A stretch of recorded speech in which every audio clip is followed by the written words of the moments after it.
And once again, this is KD, aka Handyman, aka the Automaker, aka Clay Davis. And if you're just joining in, I got Lin Q on the line. Still there? Peace. So, we were talking about your new album, Godspeed. And let me ask you this. Is this your second album? Or This is actually my second album. What happened is, my first album was Rebel Soul, and that's when I was down with the Clan. After that, I've had 2 album deals, but you guys heard singles from that. For those who might know me as Lin Q, this is not the first thing you heard from me as Lin Q. Y'all might remember This Is It or Rip It Up, which was out of Rough House, Columbia, Sony Music, and Let It Fall. Let It Fall was out of Elektra. That was featuring MC Light.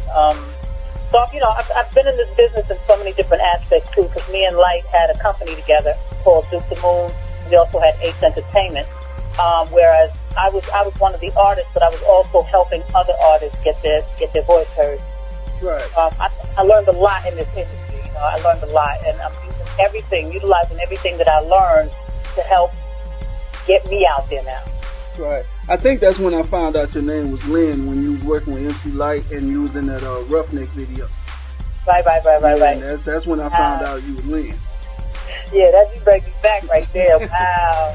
Yeah, hey, man, like I said, I've been down with you guys, man. I mean, when I first moved to Dallas, Texas in 1990, that whole S-Clan was popping off because I had moved there from Colorado.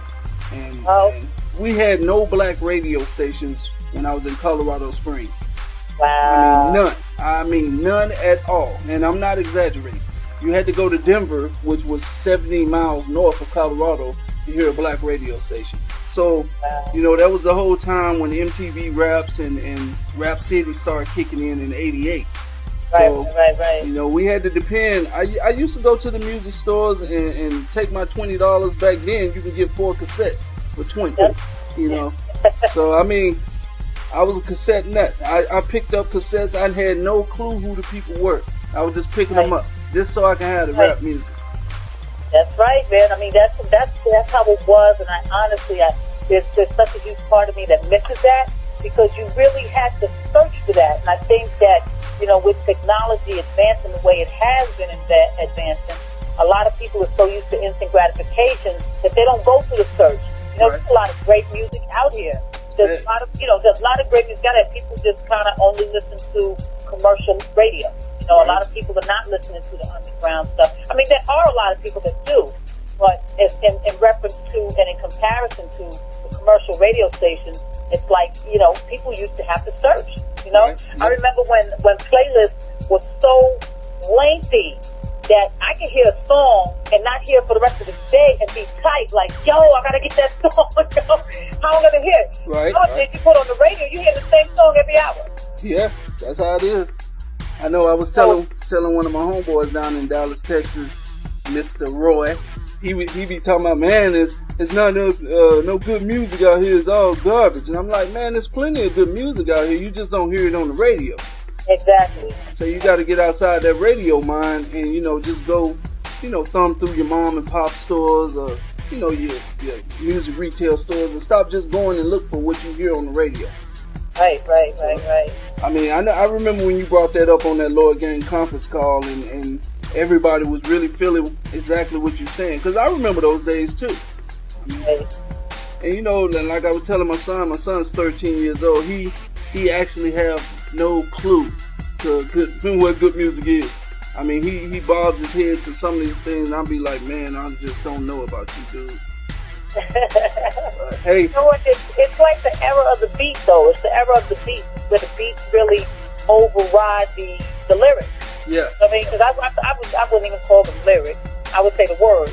Right. I mean, like the beats are overriding and overpowering the words, and I think a lot. I kind of found out yesterday as I did this performance at a fundraiser. I'm a part of this organization called the Social Services of Hip Hop. Right. What we do is we go to schools. We go to school. This particular school in the Bronx called Lewis and Clark was, it's incredible because all the kids that get thrown out of schools in the Bronx get sent to this school. Right. Okay. And these kids, man, oh my God, I just love them. And they're amazing kids, and it's incredible working with them. But I found out, like, because what part of the program is for us to go and dissect lyrics. It ain't just about the beat. We actually dissect lyrics. And a lot of them, well, one person in a documentary that I was looking at said, wow, when we were dissecting the lyrics, and I was saying, wow, that's crazy what this person's saying. Like, they not even really dissecting the lyrics. You know what I mean? They just really bopping their heads to the beat. Right. So, I mean, you know, back in the days, like we talking about the golden age of hip-hop, it was about the lyricism first, and the beat was almost secondary. Yep. You know? So it's just a little flip-flop action. But we're going to flip it back. Yeah, I hope so. I really hope so. But, you know, like my son he says, you know, maybe I'm just too old to understand. I don't know. I don't know. Like I tell him, you know, I can remember that coming up with my father and mother was looking at me, shaking their head, saying the same thing I say to him. But at that time, rap music was just starting out. So It was like they wasn't supposed to understand it. Just like when they was coming up, you know, R&B music was just starting out, and my grandmother was shaking her head at my dad and them because my grandmother came up on doo-wop. Right. So, I mean, you know, it's all crazy. It's all crazy. Are you in a hurry, or can I keep you on a little longer? I'm good, brother. You know how we do. Sometimes we be talking. We can talk. We talk about hip-hop. You know how it is, man. All right, well, I'm going to jump back into some music, and y'all keep it locked with your man, KD, a.k.a. Handyman, a.k.a. The Automaker, a.k.a. Clay Davis, here on the Worldwide Show. And keep it locked right here, because I'm coming right back with Lin Que.